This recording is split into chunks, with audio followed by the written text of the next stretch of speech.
Hare Krishna Mataji. Thank you so much for giving your valuable and association to us this morning and enlightening us on the topic of Srimad Bhagavatam. I'll hand out the call to you, Mataji. Hare Krishna. Muted. Hare Krishna. Unmuted. Thank you so much. Muted. We are very grateful Unmuted. to all of you for joining us here in these sessions. Thank you to all the organizers for giving us this opportunity to share and have all of your association. Thank you so much. Hare Krishna. Om Namo Bhagavate Vasudevaya. Om Namo Bhagavate Vasudevaya. Om Namo Bhagavate Vasudevaya.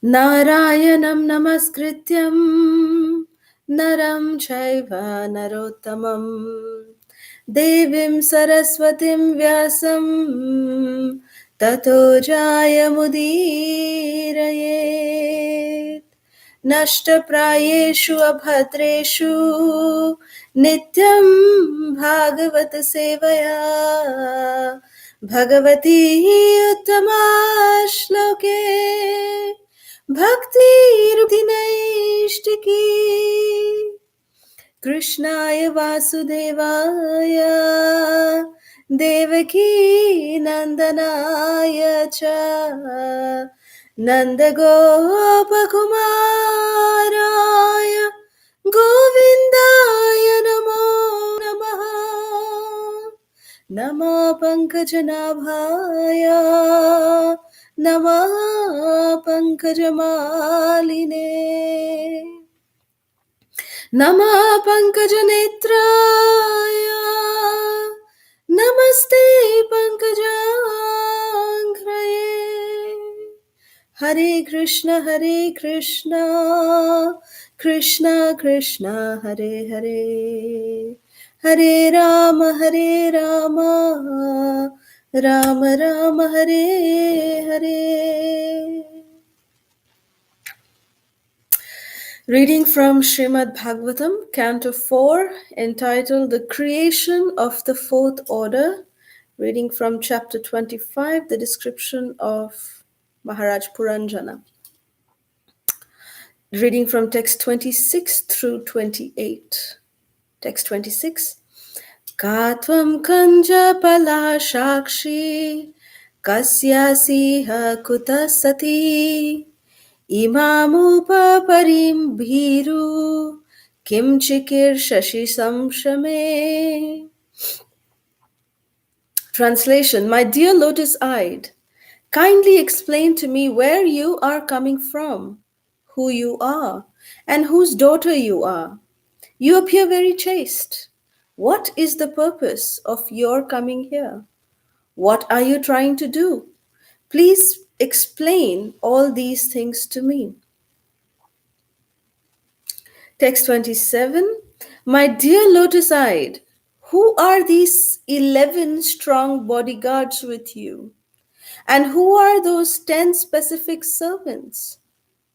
Who are those women following the 10 servants? And who is the snake that is preceding you? Text 28. My dear beautiful girl, you are exactly like the goddess of fortune, or the wife of Lord Shiva, or the goddess of learning, the wife of Lord Brahma. Although you must be one of them, I see that you are loitering in this forest. Indeed, you are as silent as the great sages. Is it that you are searching after your own husband? Whoever your husband may be, simply by understanding that you are so faithful to him, he will come to possess all opulences. I think you must be the goddess of fortune, but I do not see the lotus flower in your hand. Therefore, I am asking you where you have thrown that lotus. Om Jnanatimirandhasya Jnananjana Shalakaya चक्षुरुन्मिलितं येन तस्मै श्रीगुरवे नमः नमः ॐ विष्णुपदाय कृष्णप्रेष्ठाय भूतले श्रीमते राधानाथ स्वामिनिति नामिने नमः ॐ विष्णुपदाय कृष्णप्रेष्ठाय भूतले श्रीमते जयपताका स्वामिनिति नामिने नमः आचार्यपदाय निताय कृपाप्रदायिने गौरकथा धामदाय नगरग्रामधारिणे नमः विष्णुपदाय कृष्ण प्रेष्ठाय भूतले श्रीमते भक्ति वेदांत स्वामिनिति नामिने नमस्ते सारस्वते देवे गौरवाणी प्रचारिणे निर्विशेष शून्यवादी पाश्चात्य देशतारिणे जय श्री कृष्ण चैतन्य प्रभु नित्यानंद श्री अद्वैत गदाधर शिवासदि गौर भक्त वृंद हरे कृष्ण कृष्ण कृष्ण हरे हरे हरे राम राम राम हरे हरे मुखं करोति वाचालं पङ्गुर्लङ्घयते गिरिं यत्कृपातमहं वन्दे श्रीगुरुं दिनतारिणं परमानन्दमाधवं Sri Chaitanya ईश्वरम्. Hare Krishna. So in these three verses, this is the continuation of the allegorical story that Srila Narad Muni is speaking to King Prachina Barhishat. King Prachina Parhishat, he gave birth to the Prachetas. The Prachetas went off into the forest and they were instructed by Lord Shiva himself. And they engaged in beautiful meditation of the worship of Lord Vishnu. They did Vishnu Aradhana. And at the end of that Aradhana, Lord Vishnu was extremely pleased, appeared before the Prachetas, and gave them very beautiful benedictions. But here was their father, King Prachina Barhishat, the father of the Prachetas, who was a very worldly king. And here in these verses, we see how Narad Muni is giving, this entire chapter is actually an allegorical story. So, Puranjana, there is actually, in factual, there is no character called Puranjana. It is just a story made up by Narad Muni to explain a certain point to King Prachina Barhishat. You see, the thing is that Narad Muni is explaining here to King Prachina Barhishat that when the allegorical story of King Puranjana, Puranjana represents the living entity. It doesn't have to be specifically a man or a woman. Puranjana represents the living entity, who are by nature Prakriti. There is only one Purusha, who is the Supreme Personality of Godhead, Sri Krishna. And Puranjana represents the living entity who is Prakriti by nature, the enjoyed by nature, feminine by nature. So this Puranjana, the living entity, when they come down to this material world, they become afflicted by illusion because they have a tendency to enjoy separately from Krishna. That is the root cause of all of our problems. That we want to enjoy separately from Krishna. The living entity desires to enjoy separately from Krishna, to think of oneself to be the Lord of all that he surveys. That is the illusion that the living entity gets covered by. The pure nature of the soul, which is Anandamayobhyasat. That is the pure nature of the soul, that they're always looking for happiness. Their eternal constitutional position to seek that happiness comes only when they recognize their eternal constitutional position to be the part and parcel of the Supreme Lord. But because the desire to enjoy separately from Krishna is so strong that the living entity forgets their eternal constitutional position and acts totally opposite to that original nature. Forgetting Krishna, forgetting the Supreme Lord, forgetting our connection with the Supreme Lord, we tend to act in this way, in very illusory way, deluding way. It's very, very sad, but this is a fact of life. This is why we are in this material world. Each and every one of us in this material world are here because of this reason, this very reason. our tendency to enjoy separately from Krishna, not recognizing the presence of Krishna in our life. So King Prachina Barhishad, he was so engaged in material activities. So Narad Muni, the only way that he could bring out King Prachina Barhishad from his illusory condition was to give him a story which he could relate to. So therefore he started this allegorical story of King Puranjana, describing exactly what King Prachina Barhishad was going through in his own life. In his own life, in the sense that if he tells a story of this kind of a personality, and then how this personality then elevated himself, then King Prachina Barhishad can probably understand. So, with this understanding, Narad Muni was giving these verses to King Prachina Barhishad. So, the verses that we read today, my dear lotus eyed, Puranjana is telling this woman, kindly explain to me where you're coming from, who you are, and whose daughter are you. You appear very chaste. What is the purpose of you coming here? What are you trying to do? Please explain all these things to me. So when, a living entity, when they see a member of the opposite sex, they always try to strike a conversation. That is exactly what Puranjana is doing here.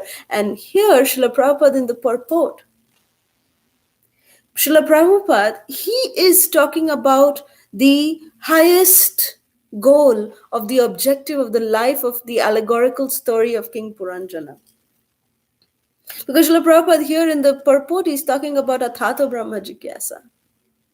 That no other question has any value in this life. If we have received this human form of life, the only question that we must be asking about is inquiry into the absolute truth. That is Srila Prabhupada's, supreme teaching. That it is not, Srila Prabhupada explains, that being born, being able to receive this human form of life is such a precious gift.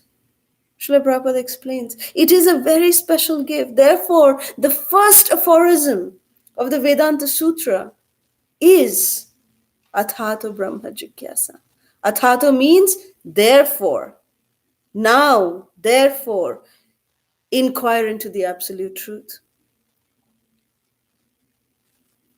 So what does this mean now, therefore? Athato Brahma Jigyasa, any Vedanta sutras or any book, therefore is generally the conclusion.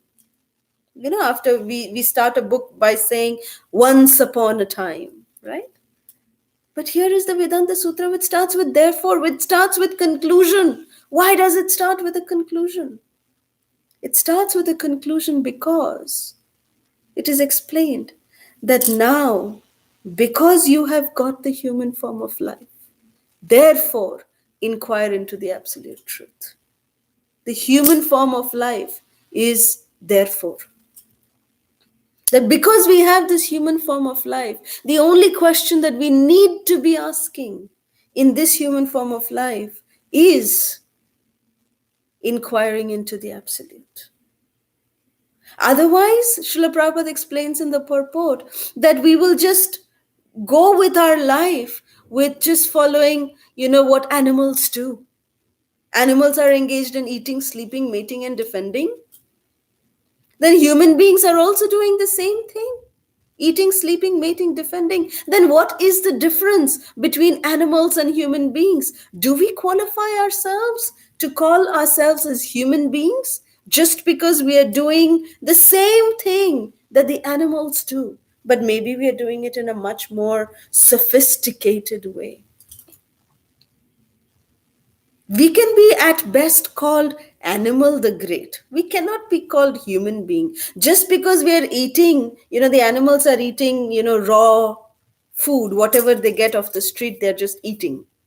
And we may be eating in posh restaurants, or we may be cooking nice delicacies at home, and we may be eating that, but the principle of eating is the same. We may be, sleeping on therapeutic beds, The animals are just sleeping on the road, on the street. But the principle of sleeping is the same. We may be mating in very, very luxurious and comfortable ways with a very, very qualified and a so called qualified person. The animals mate with anyone and everyone they get. But the principle of mating is the same. Defending. The animals will defend themselves with their claws, with their beak, with their wings. We may be defending ourselves with nuclear bombs and guns and knives and whatnot. But the principle of defending is the same. So just because we're doing eating, sleeping, mating, defending in a greater way, in a bigger way, does that qualify us to be called as human beings? At best, we can be called as animal the great. In this regard, there's a very beautiful story of Alexander the Great. Alexander, we all know how he used to go around plundering different countries. And one time he was parked outside a particular country and he had his entire army, his entire entourage who was with him. So everyone was camped. And then he had a special camp of a tent with all the loot, or the treasury tent, where he had, wherever he went, whichever country he went to, all the plundered treasury was there in that particular tent. So there was this one small time thief who just entered into this camp of Alexander, and he came to know that there was this, loot tent which had a lot of precious jewels and lot of treasure that was there. So this, small time thief just sneaked into this little tent, and he took a few gold coins and he was coming out, and nonetheless he was caught. He was caught and he was brought in front of Alexander. And when he came in front of Alexander, Alexander was furious that, oh, how dare you? You come and loot from me, from my treasury. You are now, I give you the sentence that you should be beheaded. That is your punishment. So the soldiers were taking this thief away. And at that time, the thief said, stop. Everyone was shocked. Why is this thief saying stop to the verdict of Alexander? And then Alexander said, what do you have to say? The thief said, my dear sir, my dear Alexander, why did you give me this punishment? Alexander said, well, it's very simple. You came into my territory without my permission. You're taking something which belongs to me. That is why I'm giving you the punishment to be beheaded. So the thief questioned, my dear sir, what do you do? You also go into other people's property without their permission. You take what belongs to them. You loot them. But just because you're doing it with such a big army, just because you're doing it in such a greater scale, you are Alexander the Great. But you're also a thief. You may be doing it in a much more bigger way. That's why you're called Alexander the Great. So what punishment I am getting, you should also get the same punishment. Very justified logic.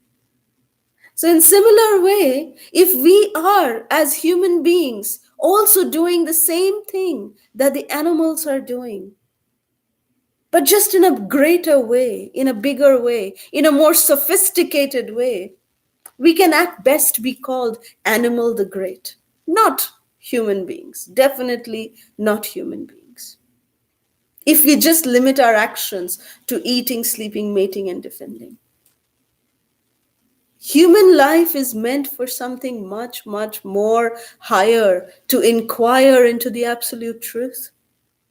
That is the purpose of human form of life. And that is what Srila Prabhupada explains in this purport to text 26. Moving on to text 27, King Puranjana, he's addressing this beautiful woman. He's saying that, my dear lotus-eyed one, you have these 11 strong bodyguards with you. And who is the snake that is coming in front of you? Srila Prabhupada explains that the 10 strong servants of the mind are the five working senses and the five knowledge acquiring senses. So they are 10 in number, and the 10 senses work under the direction of the mind.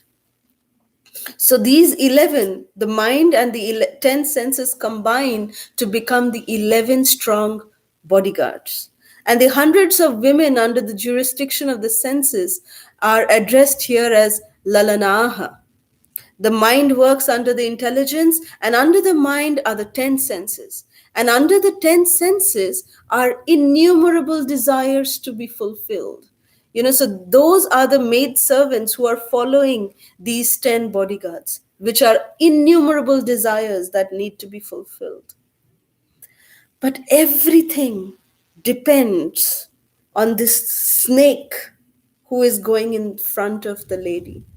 And that snake, Srila Prabhupada explains in the purport, is the life force, the vital life force of a person. Because if the life force is not there, then there's no question of any bodyguards, there's no question of anything happening. No desires, nothing. So therefore, the snake is representing the vital life force. So as long as the vital life force is there, the mind is working, and under the mind, the senses are working, and under the senses, the senses are giving rise to various, unlimited kind of material desires.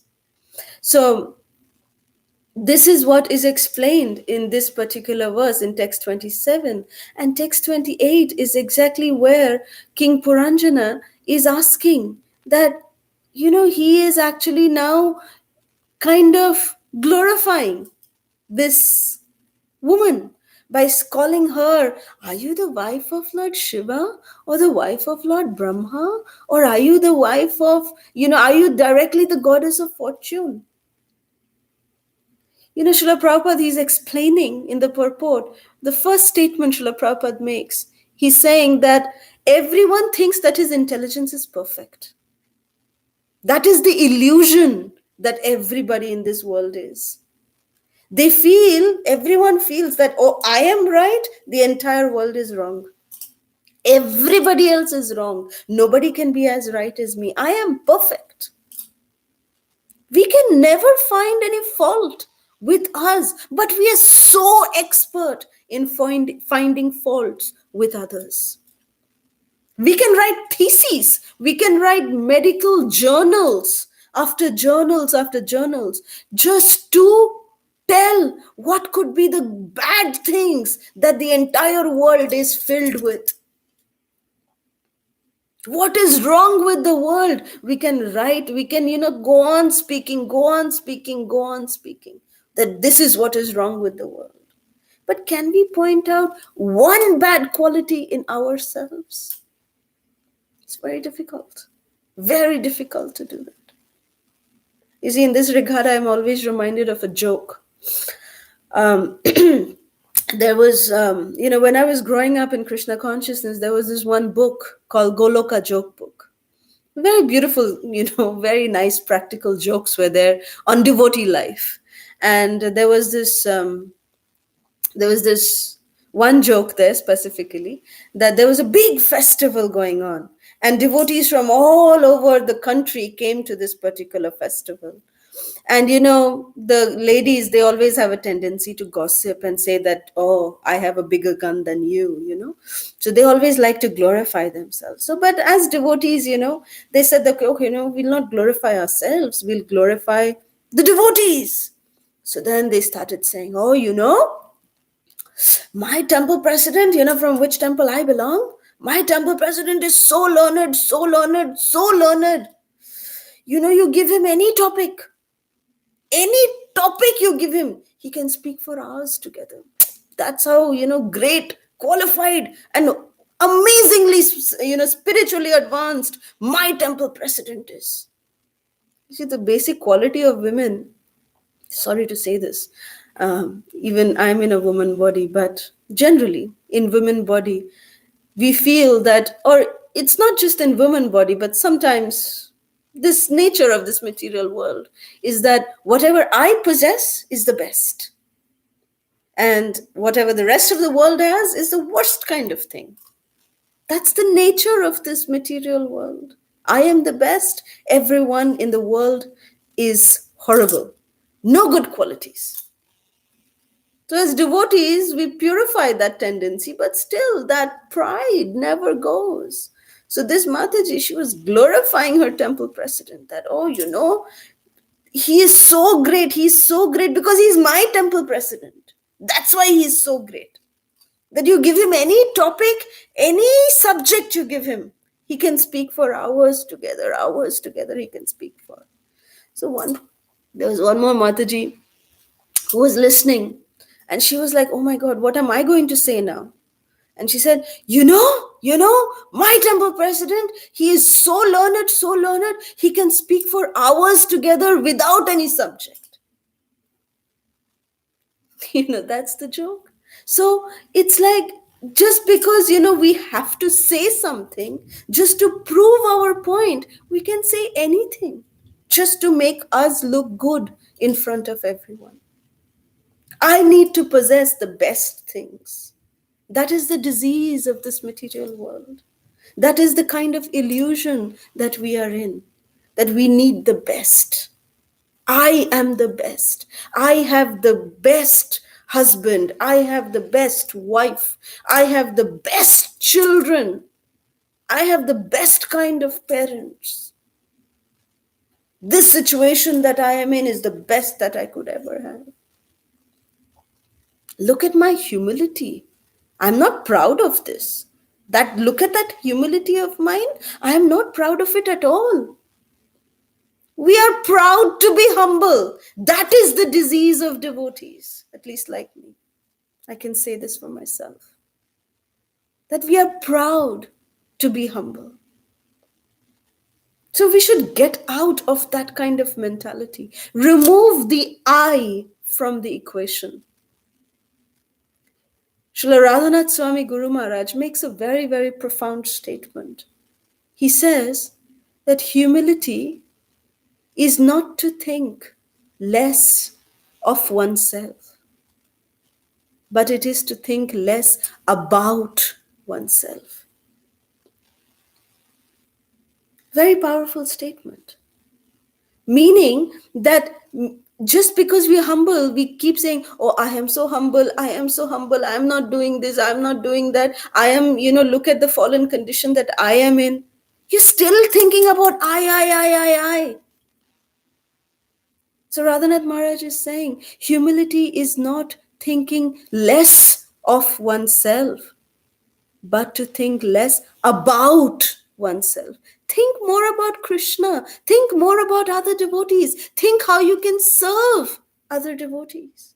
Think how you can serve the spiritual master. That is humility. So we need to understand how to really be humble, how to really follow the tenets that are given in our revealed scriptures. So here we are seeing Puranjana is going in that same direction, that he is, overly glorifying this opposite sex. He's glorifying. And that is what we generally tend to do. Just because we want to possess a particular object, or be it another living entity. If we want to possess another living entity, we glorify them so that they become attracted to us. That is the nature of this world. That is exactly what Srila Prabhupada is saying in the purport. So when we read these kind of verses, we come to the thinking that Narad Muni, why is he giving this kind of an allegorical story which is so gross in nature? It is so gross. It's like Narad Muni is just opening the book of the life of King Prachina Barishad, and he's just showing his own story, his own life in front of him. That is the expert quality of a preacher. Narad Muni, when he was talking to King Prachina Barishad, the bottom line that he wanted to tell to King Prachina Barishad are instructions that are given in the second canto of Srimad Bhagavatam.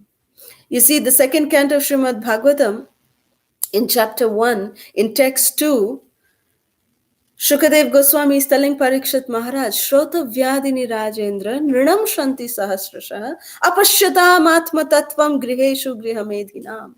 That those persons who are materially engrossed, being blind to the knowledge of ultimate truth, have many subject matters for hearing in human society. O Emperor. Text 3, he's saying of the same chapter, he's saying, Nidra Riyate Naktam Vyavayana Chavayaha. Diva hacharte hiya rajan kutumba varanenava, which means the lifetime of such an envious householder is passed at night either in sleeping or in sex indulgence, and in the daytime either in making money or maintaining his family members. In chapter 3 of the same second canto, in text 20, Shukadev Goswami is telling Maharaj Parikshit, Bile Bathurukrama Vikramanye Na Shrinvata Karna Pute Narasya Jivha Satidar Durikeva Suta Na Chopagayati Urgaya Gatha, which means one who has not listened to the messages about the prowess and marvelous acts of the personality of Godhead and has not sung or chanted loudly the worthy songs about the Lord is to be considered to possess ear holes like that of the snakes, like holes of snakes, and a tongue like that of a frog. If the glories of the Supreme Lord do not enter our ears, it is as good as snake holes. If we are not utilizing our tongue in glorifying Krishna, and if it is just wagging, talking unnecessary things, then Srila Prabhupada explains in the purport, just like in the rainy season when the frog goes tar, tar, tar, it just only attracts the snake. The snake hears the tar, tar of the frog and immediately comes and eats up the frog. So similarly, if we, in this material world, if we are just talking nonsense, tar, tar, tar, then death will come, eat us up, and based on our karma, based on our desires, we will get another body. We will lose this rare, precious gem of this human form of life. It will remain underutilized. So Narad Muni wanted to convey these kind of messages to King Prachina Barhishat. But then why did he use this allegorical story of King Puranjana? Because Narad Muni knew that if he tells this kind of truth to King Prachina Barhishat will not be in a position to even hear it.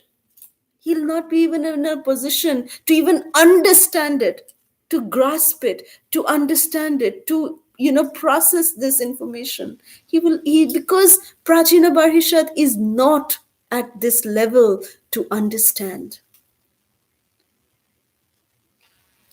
Even when Arjuna, when he surrendered to Krishna in the Bhagavad Gita, saying Karpa dosho pahata swabhava prichhami tvam dharma samudha cheta yashreyahasya nishchitam bruhitan me shishyasteham shadhimam tvam prapannam, that Krishna, I surrender to you because I'm confused.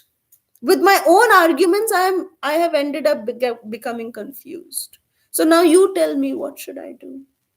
When Arjuna surrendered to Krishna, if Krishna wanted, Krishna would have directly told, Sarva dharman parityajya mam ekam sharanam vraja. Aham tvam sarva papebhya mokshashyami masacha. That is the ultimate instruction of the Bhagavad Gita. Then why did Krishna speak the 16 chapters in between? Because Arjuna surrendered to Krishna in the second chapter. Why did he speak all of these chapters? Why?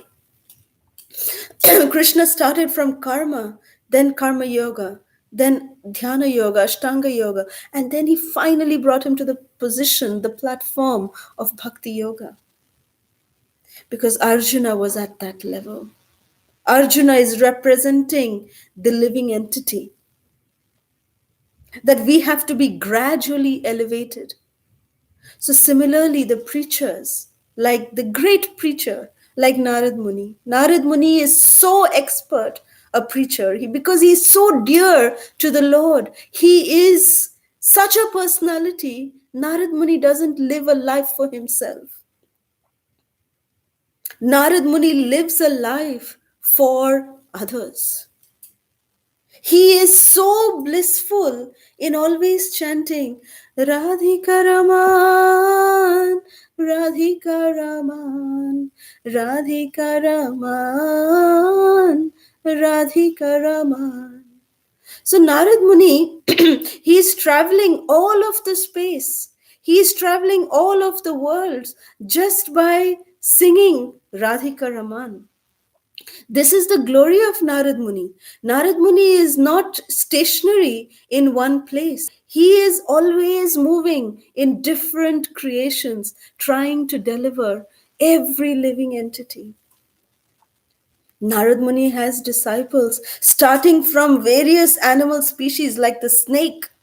He has a disciple even in the animal kingdom. He has a disciple even in the form of an embryo. Prahlad Maharaj became the disciple of Narad Muni when he was in the womb of his mother Kayadu. Narad Muni preached to an embryo in the womb.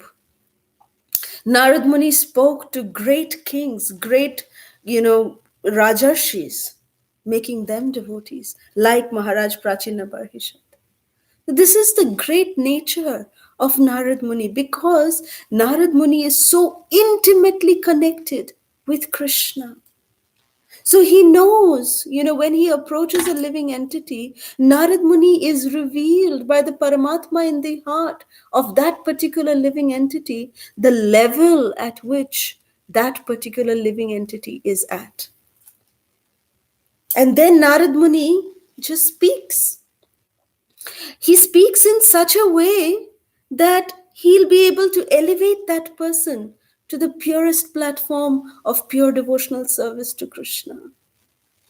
That is the credit of Narad Muni. That is the credit of a pure devotee of the Lord. That is the credit of an Acharya. Because Narad Muni, he is just not traveling all over the world, just, telling everyone else, oh, you should chant, oh, you should surrender to Krishna, but because he himself is always chanting. He is stringing on, he's playing on his wind instrument called the Tanpura, and he's, traveling all over the space. Srila Bhaktivinoda Thakur is singing, Narad मुनि बजाय बिना राधिका रमन नामे नामय मुनि उदित হয় ভকত গীত শামে নারদ মুনি বাজায় বিনা রাধিকা রমন নামে. Like this, Narad Muni is constantly traveling everywhere in all of the creations, seeing whoever is that distressed soul to give them the knowledge of Krishna. So when Narad Muni came to King Prachina Barhishat, he could understand the level at which King Prachina Barhishat is. So therefore, at a level coming down to the level of King Prachina Barhishat, he's giving him this allegorical story of the life of King Puranjana. So that he understands, King Prachina Barhishat is able to relate to this entity called as Puranjana. And whatever Puranjana did in his later life, how Narad Muni goes on with this story, and how King Prachina Barhishat is exactly able to relate that, oh, this is how I am. I am leading my life exactly in this way. So King Prachina Barhishat is able to make that correlation. That is the credit of a preacher. You see, Narad Muni doesn't use this kind of a detailed allegory all the time. He doesn't do that. Based on the requirement of the person who he is talking to, Narad Muni changes. It is explained, just yesterday we were discussing that how Narad Muni spoke to the 10,000 sons of Maharaj Daksha. And it is explained there that how Narad Muni here, we see that he is talking an entire chapter about the life and the activities of Maharaj Puranjan. So many verses he's glorifying and talking about, giving this allegory of King Puranjana. But when the same Narad Muni was talking to the 10,000 sons of Maharaj Daksha, Narad Muni gave them also one allegory. But he gave it in the form of only two verses. It was just two verses. And the ultimate instruction in that allegory was that, do you really understand what is the ultimate desire of your father? That was the question that Narad Muni asked these 10,000 sons. And because these 10,000 sons of Maharaj Daksha, they were, their intelligence was already spiritualized by the performance of austerities that they were doing at this place called Narayan Sharas. So their intelligence was so spiritualized, this allegorical statement of Narad Muni, they were immediately able to understand that Narad Muni means that, yes, our father has given us order to create progeny. Daksha Prajapati has told us to create progeny. But what Narad Muni means here is that, do we know what our Supreme Father, the Supreme Personality of Godhead, and the Shastra that He has given, the Vedic literatures that He has given, do we know the purpose of those Vedic literatures? Those Vedic literatures, what is the purpose? Vedaischa sarve rahameva vedya. That the purpose of all the Vedic literatures is simply to know the Supreme Personality of Godhead. So just by this one question of Narad Muni, Narad Muni did not speak anything else to these 10,000 children of Maharaj Daksha. He just asked them this one question. And by that, they were able to understand. They did not counter question anything to Narada. They just went on their way of spiritual enlightenment. And it is explained that they just attained, they just went home back to Godhead. By just this one statement of Narad Muni. That is how Narad Muni is so amazingly connected with the Paramatma himself. Because of his spiritual stature, he knows exactly what every living entity needs. And based on what they need, Narad Muni is able to give them what they need based on the level that they are at. And this is the greatest, mercy that can come from an acharya. So, the allegorical story that Narad Muni has been giving here is talking about this, grossly material world where we as the living entity, we are just running. We are running, running, running, running. Why are we running? Because there's a tiger that is chasing us. And we are looking in fear that, has the tiger caught up with us? Has the tiger caught up with us? And while looking back, because we are not looking in the front, we just fall into a ditch. When we fall into this ditch, midway, somehow, we actually hold on to a small branch, a tiny branch that is hanging in the middle of that ditch. And we just hold on to that. And we feel, we are saved, we are saved, we are saved. But we look below in the ditch and we see that the ditch in the bottom is filled with poisonous snakes.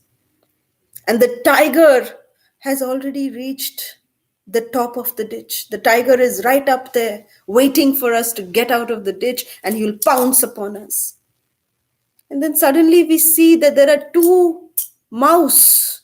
One is the color of black, one is the color of white. And two mouse are coming and they're now trying to nibble on that very branch that I am hanging on. So that branch may crack at any minute because the rats are nibbling at that branch. And because there was some disturbance that was created when when this living entity, when I fell into this ditch, there is a little, on a branch above me, there was a big beehive. And because I fell, all the bees, they got disturbed and they started coming and biting me, biting me. The bees are biting me while I'm hanging, while the mouse is nibbling on. But then suddenly something happens. That one drop of honey from that honeycomb, that beehive, is falling on my face here. It fell. And I'm looking, hey, what is this thing that fell? And then, I just try to reach out and I say, this is something nice, something so tasty, something so delicious. This honey is so nice. So then I wait, I keep my tongue extended like this and wait for the next drop of honey to come. And after another few minutes, the next drop of honey comes directly into our tongue, and we feel, oh, I am so happy. And at that moment, we forget that there's a pit of snakes right below us. There's a tiger right above us. The bees are constantly, stinging us. And our branch might break at any moment because there's the two mice that are nibbling on the branch that I'm hanging on. This is our condition in this material world. We, as the living entity, we are hanging by this branch. And the tiger that is chasing us is compared to the Adi Bhautika misery. Miseries inflicted by other living entities. The snake's pit below, the poisonous snakes below, are considered to be Adi Daivika miseries. And the bees that are constantly stinging us, they are considered to be adhyatmika miseries, miseries inflicted by our own, mind, our own body. That is adhyatmika miseries.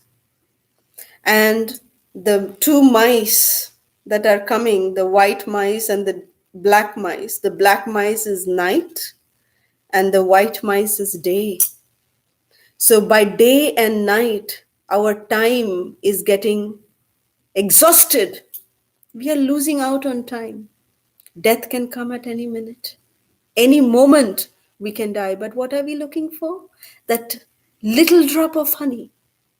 In this temporary material world, which is full of misery, we are looking for that one drop of honey, which will keep us thinking that, oh, I am so happy here. That is the condition in this material world. That is the condition that each of us are going through. But what is the way that we can get ourselves relieved? That anyone who sees us, maybe a person who was seeing that this tiger was chasing us, who saw us falling down into this well, comes with this huge torchlight, with fire on a stick, and he chases the tiger away. Then he throws a rope into that ditch, and then it attaches onto our waist, and then holding on to that rope, giving up that temporary drop of honey. We say that, no, I'm getting this honey. If I come out of the well, how will I get honey? And the person from above says, you're talking about that drop of honey? Come out of this well. I will give you an entire bottle of honey. You don't have to wait for that honey drop to fall. I have this bottle of honey with me. You just come out of the well. I will give you this honey. If we have faith in that word, then we will catch on to that rope, and slowly the person from the outside will pull us, and by us holding on to that rope, we will climb up and we will come up from that well, and we will be awarded with that bottle of honey from the person outside. The person outside who throws the rope, that is the spiritual master. The spiritual master throws the rope of the Hare Krishna Mahamantra, the beads of the Hare Krishna Mahamantra. That is the rope of the Hare Krishna Mahamantra that it's thrown to us. Make use of it. And then if still we say, oh, if I hold on to this chanting, then I will lose. this material drop of, happiness that I'm getting. The spiritual master says, don't worry. I have this entire bottle of unending happiness waiting for you. Just come up. I will give it to you. So if we have faith in the words of the spiritual master, we will give up that temporary happiness. And then we will catch on to the mercy coming down from the Guru in the form of the chanting of the holy names. And we will climb up from that ditch, from that well of death. We will climb up. And as soon as we climb up, the spiritual master rewards us with that bottle of honey, which is nothing other than pure Krishna prem. Unlimited happiness, bliss, ever ending bliss. That is how we need to understand this kind of allegorical story that Narad Muni is so expertly teaching Maharaj Prachina Parishad. So with this, we will end here. If there's any questions, comments, or reflections, we can take that now. Thank you very much. Srila Prabhupada Ki Jai. Hare Krishna.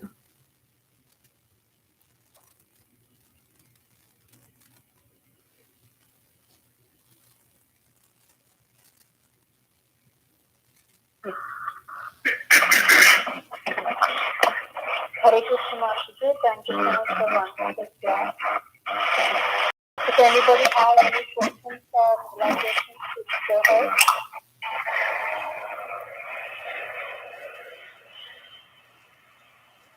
Hare Krishna Mataji, Pranam. Can I ask a question? Yes, please. Hare Krishna. Hare Krishna Mataji, Pranam. Always the way you have explained everything, Mataji, really loved it. Last example was most exceptional. I have seen the picture somewhere, I remember, but the way you illustrated it, it really makes a great impact on us. How important it is to take us through the process of chanting. I was just wondering, this last example which you spoke about, is it there in the, is that one of the stories which Narad Muni tells also, or is it in the Srimad Bhagavatam somewhere? Just wanted to know. Well, this story is explained in the Padma Purana. It's not there as part of the Srimad Bhagavatam. A part of it is there in the Srimad Bhagavatam. Later cantos we'll see how in the fifth canto, Narad Muni is giving this example of a tiger being chasing, as death. And then, so part of these examples are there in Srimad Bhagavatam. But this exact allegory is actually there from the Padma Purana. It's not there directly in the Srimad Bhagavatam. Thank you, Mataji, for enlightening on that exam. Thank you. Very, very, very, very impactful. Thank you. Any other questions? Hare Krishna Mataji, Dandavat Pranam. Thank you so much for the wonderful class and then for this. Mataji, I have a doubt, like somebody else asked me the other day, what did Narada Muni exactly chanted, and do we have any verse or shloka from the scriptures that I can refer back to? Yes, Srila Bhakti Vinod Thakur, like we just sung, that Bhakti Vinod Thakur says that Narad Muni is constantly chanting the name of Radhika Raman. Radhika Raman, Radhika Raman, Radhika Raman, Radhika Raman. So this is confirmed by Srila Bhakti Vinod Thakur that Narad Muni is constantly chanting on his veena by taking the name of Radhika and Raman. So this is what Narad Muni is chanting. Yeah, because most of the people, they believe Narad Muni chanted Narayan, Narayan. Yes. So because on the serials and everything. Yes, that's what they show. That's what they show in the serial. We should not, we should not base our, serials are very close to reality, but they're not really close to what the scriptures may say.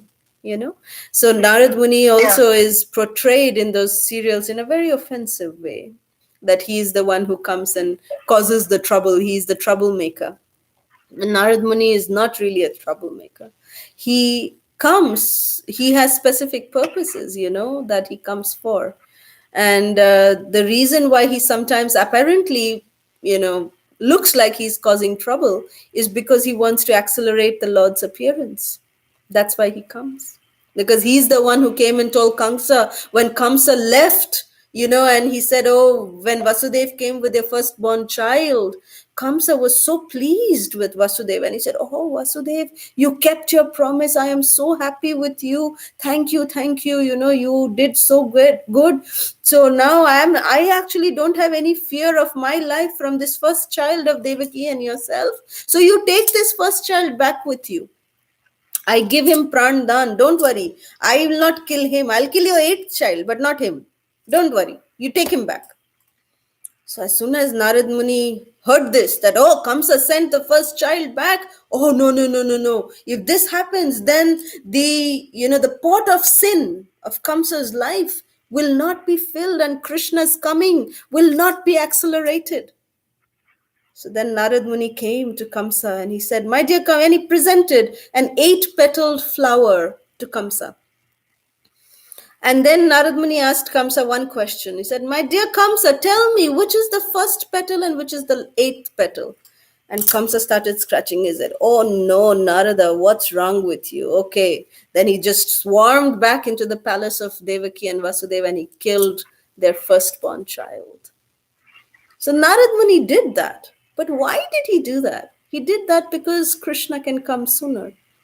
So that Kamsa, his, this pot of his sins would be filled sooner and that Krishna's appearance will be accelerated. Narad Muni did that. So, hope that answers your question. Yes, Mataji, thank you. I told somewhat the same, that I will get back. Because Narayana, we have not heard anything from Srimad Bhagavatam or any other scripture. It's only on serial, and we are not sure how much the serials are based on scripture. I'll get back, I said. So thank you for the answer. Thank you. Thank you, Anuradha. Hare Krishna. Any other questions? Hare Krishna, Kavasudha Mataji, 40 Janam, Srila Prabhupada, Srila Gurudev, very, very inspiring class. This was Mataji, can you say sing? Like you are singing Narada Muni, something I forgot, Mataji. Hari Hari Radha. Hare Krishna. Surely. Definitely. Thank you, Vrinda Gopika Mataji. This is a song written by Srila Bhaktivinoda Thakur. And if there's no more questions, we can sing that in the end. Thank you, Mataji. Any more questions? Thank you, Mataji. Hare Krishna, Mataji. I just have a wonderful lecture. I have a small question regarding Narad Muni. Yes. In every story and Purana, we see the appearance of Narada Muni. We don't know when he comes and when he leaves. But at the exact spot he comes, he appears. Yes. So, what is the real motive of Narada Muni throughout our stories and Purana? So, what is his motive or mission? Why does he appear? And what do you think? What do you think? Because in each story he comes in different places with different teachings. Yes. But what is his motive or what is his mission in his life? What do you think? Why would Narada Muni do all this? He always comes to talk about bhakti or to devotion to God. Yes. But I want to make sure whether it is the right answer. Because absolutely that's what I believe, correct. But I'm no, not sure. Absolutely correct answer. You see, because Narad Muni, he's the perfect devotee of the Supreme Personality of Godhead. He is, Nitya Mukta Jiva. He is a Nitya Mukta. He's a Nitya Siddha.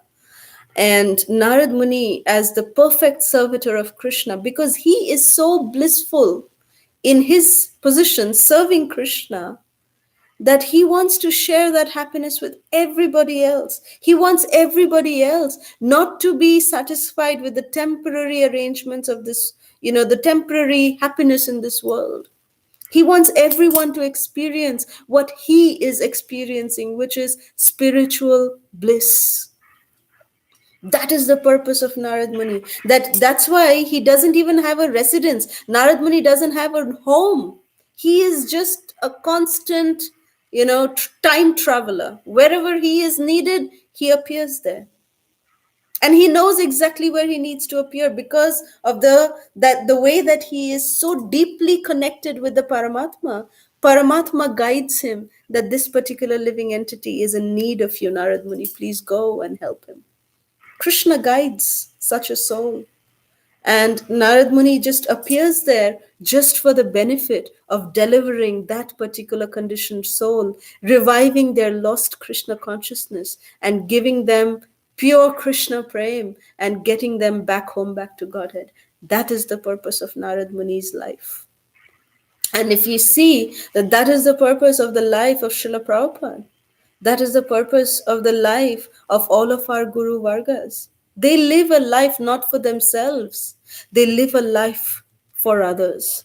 Every moment of the day, we can see, how Srila Prabhupada, if you see his daily schedule, Srila Prabhupada slept only 2 to 3 hours every day. But rest of the time, even though he was sleeping, Srila Prabhupada was constantly meditating. And although Srila Prabhupada created this huge movement, with so many devotees around the world, and he himself at that age of 70, 71, he traveled all around the world 14 times. He circled the globe 14 times. And although Srila Prabhupada created 108 temples all over the world, Srila Prabhupada never even once, there was never a time where Srila Prabhupada did not have time for giving personal care and love to individual devotees. Srila Prabhupada always had time to give personal time and attention to his devotees, to meet with different guests, to talk to everyone from the street. Srila Prabhupada had the time because he had the desire. It is said that time expands for such pure devotees. For us, 24 hours, sometimes we say, oh, so soon the day went away. But Krishna is time. Krishna says, Kala Asmi. You see, if you study the life of Bhaktivinoda Thakur, how much Srila Bhaktivinoda Thakur achieved in one day is mind-boggling. What all Bhaktivinoda Thakur did, forget Bhaktivinoda Thakur, what all Srila Prabhupada did. Is it possible for any person to create such a huge organization, to manage and run such an organization while traveling and preaching and also writing so many books at the same time? Is it possible for any human being to do that? It's not. What Srila Prabhupada has done is because Krishna is on Prabhupada's side. Krishna expanded time for him. And these are the things that we need to realize, that how Srila Prabhupada lived a life for others. He didn't live for himself. And that is exactly what our Guru Vargas are also doing. Despite all the physical difficulties they may be going through, they don't care. They are just busy in giving Krishna to others. The love that they received from Srila Prabhupada, they are giving to everybody else. They're sharing it, they're distributing it. So it is our responsibility to continue this chain, the chain that is coming. We are so fortunate, each of us are so fortunate to be part of this Brahma Madhva Gaudiya Vaishnava Sampradaya, which has predecessors like Narad Muni himself. Narad Muni is in our parampara. Such a glorious parampara, such a strong parampara we have. Narad Muni is in our blood. As soon as we come in contact with this parampara, we get the inheritance of our previous acharyas. We inherit. So that is, the biggest responsibility that each of us have towards our spiritual masters, so that this chain of mercy does not stop. So therefore, Jare dakho tare kaho Krishna upadesh, Amar agyay guru hoya taro edesh, that whoever we come across, just share Krishna consciousness with them. That way, we will know how we can imbibe this mood of Narad Muni. So I hope that answers your question. Yes, Mataji. Thank you so much. Wonderful reply. Thank you. Hare Krishna. Any other questions? Hare Krishna, Mataji. Hare Thank you so much, Krishna. Mataji, for such a nice class, especially in a simple way through stories. You shared the essence of the philosophy and the verses nicely, Mataji. I had one question, Mataji. Obviously, it's very inspiring to see Narada's example, like you described, how he knows exactly what will help a particular living entity to come closer to Krishna and engage in devotional service. And my purity is so little, not anywhere near any such devotee. But even though understanding that, um, it feels painful when someone close to me. Um, it's hard for them to understand the message, the essence message that you describe in the today's first section, for example.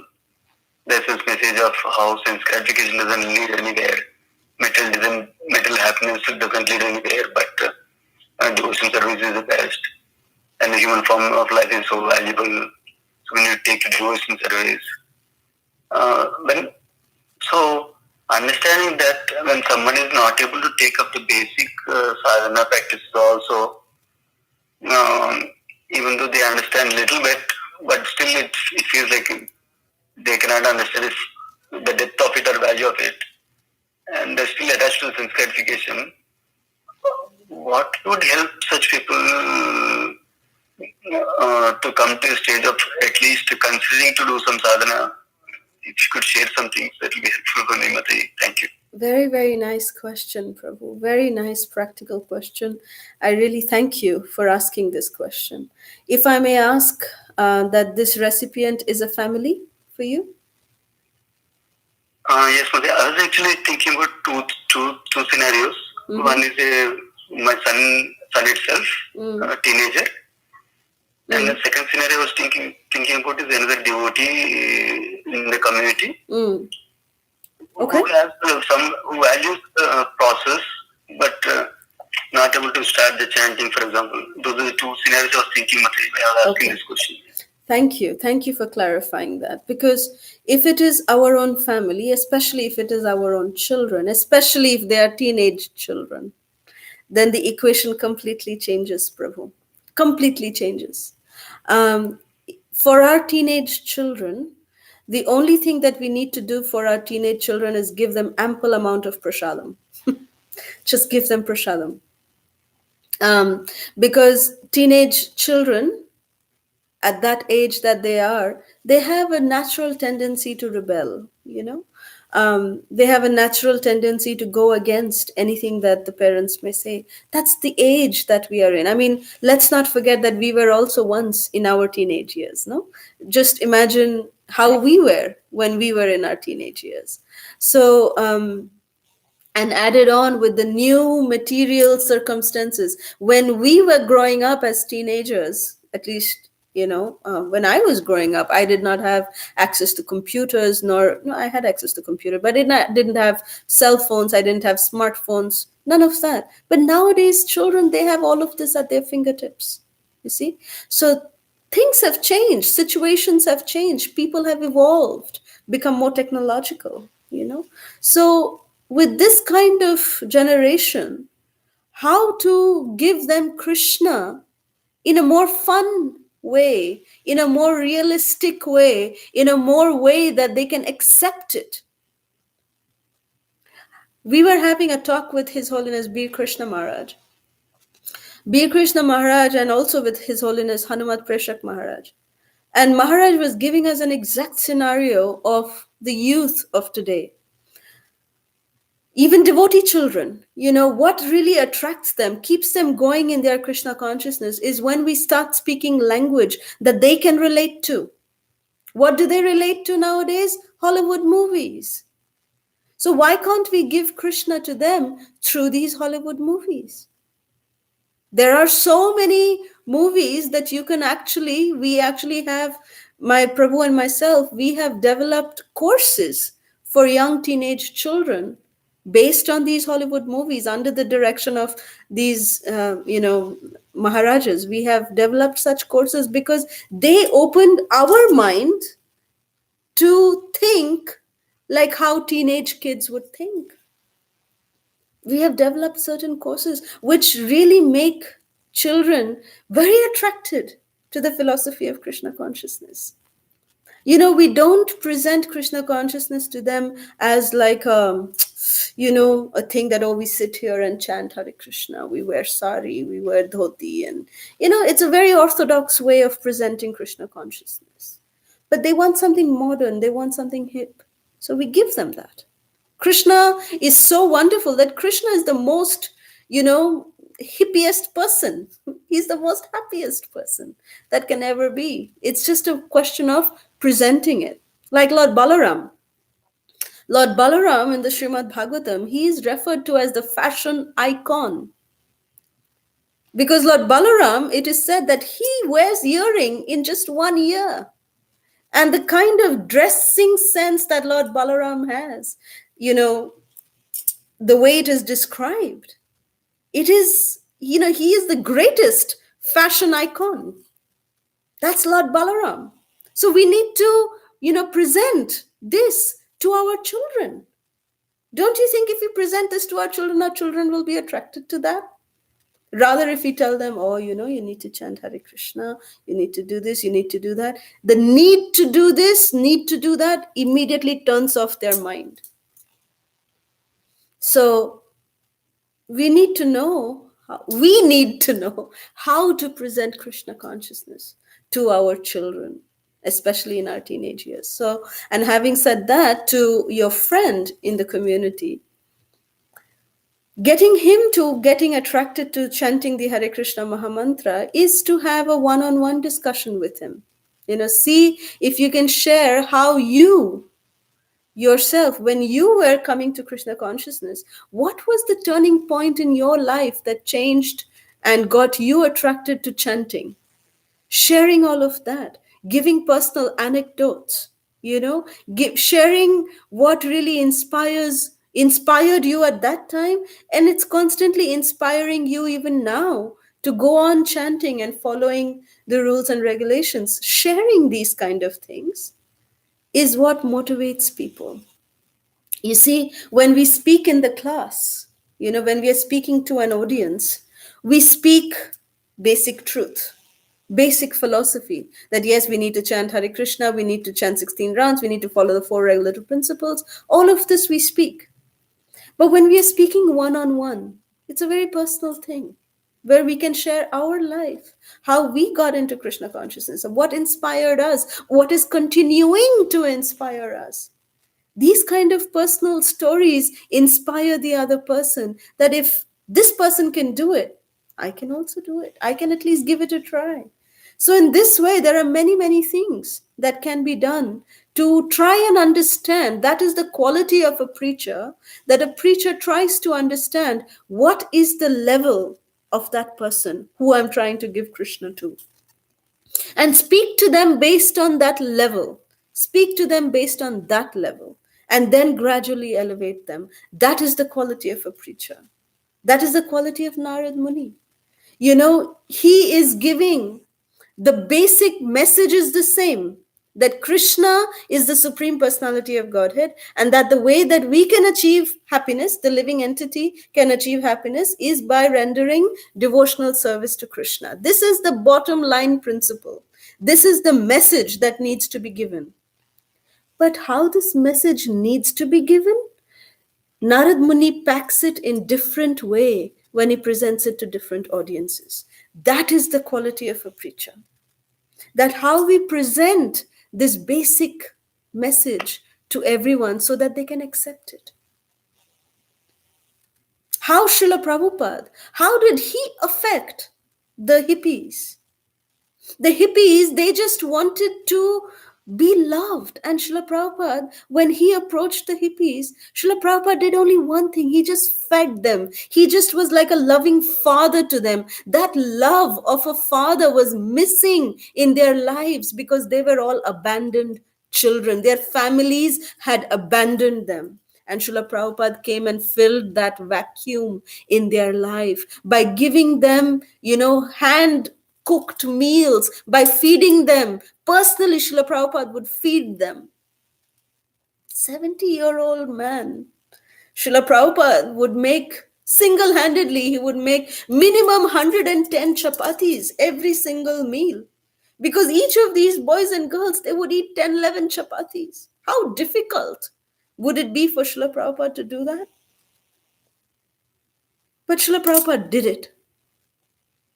Because he had Krishna on his side. And because Prabhupada really wanted the well-being of these people. He wanted to deliver them. And Srila Prabhupada went down to their level that he could understand that the thing that is missing in their life is love and care. Nobody cared for these hippies. They were just falling down in the street. Nobody cared for them. Their own families had abandoned them. Srila Prabhupada picked them up from the streets and personally nurtured them. And that is when they got affected. They said, Swamiji, you are doing so much for us. What can we do for you? And when Srila Prabhupada was asked this question, that's when Srila Prabhupada said, yes, well, if you want, you can, wash the dishes. You can come to my programs on, Mondays, Wednesdays, and Fridays that I have at this, matchless gift place. Come and join me. So gradually people started coming. Prabhupada did not cultivate them directly by the philosophy. He cultivated by his unconditional love for them. That is the quality of a preacher. So we need to know what people need in their life and try to give them that and gradually elevate them from there. That is the quality of a preacher. So Prabhu, I'm sorry to give you a 20-mark question, a 20-mark answer for a 2-mark question, but I hope this answers your question. Yeah, definitely. It's very helpful because you touched on the principles that are more important. Yeah, thank you, Mati. Obviously, details I need to find it still. Praying to Krishna. Thank you so much, Mati. Krishna will definitely reveal it to you based on your sincerity. Krishna will definitely reveal it to you. So, yeah, thank you, Mati. Thank you. Thank you. Any more questions? With your permission, add one point that for that we need so much patience. It takes 10, 15, 16, 17 years to make a devotee to someone. So we have so much patience with, especially our family members, because they are watching us, what we are doing. So it takes lots of time. We should complete faith on the lotus feet of Srila Prabhupada, Srila Gurudev, and Gopinath. Very true, Vrinda Gopika Mataji. Yes. Thank you, Mati. Thank you. Any more questions? All right, if there's no more questions, I'll just honor Vrinda Gopika Mataji's request of singing 2 lines from Bhakti Vinod Thakur's song, glorifying Srila Narad Muni. Narad Muni bajai bina Radhika Ramana name. Narad Muni bajai bina Radhika Ramana name. Namaya mani udita hoy bhakat gita shame. Narad Muni bajai bina Radhika Ramana name. Jai Srila Narad Muni ki jai. Srila Bhakti Vinod Thakur ki jai. Srila Prabhupada ki jai. Samaveda Bhakta Vrinda ki jai. Thank you so much, Mataji, for your enlightening class today. We are very grateful to you. We always look for your inspiration, Mataji. Thank you so much. If nobody has any questions, can we end the call here? Yes, please. Yes. Before that, a quick announcement. Starting tomorrow, May 17, 2020, we are going to move to Zoom conference call instead of free conference call. We are no longer using free conference call. The details will be posted on WhatsApp messages, flyers, and Facebook announcements. Please check for the details. Thank you so much, Mataji. Let us pay obeisances to Mataji and to all the Vaishnavas. Vancha Anantakot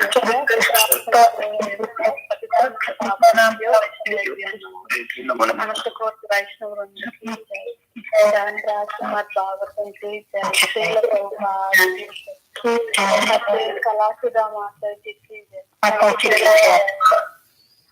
Thank you, Mataji. Thank you Anantakoti so much. Vaishnava Vrinda ki jai. Hare Krishna. Thank you. Hare Krishna. Thank you, Mataji.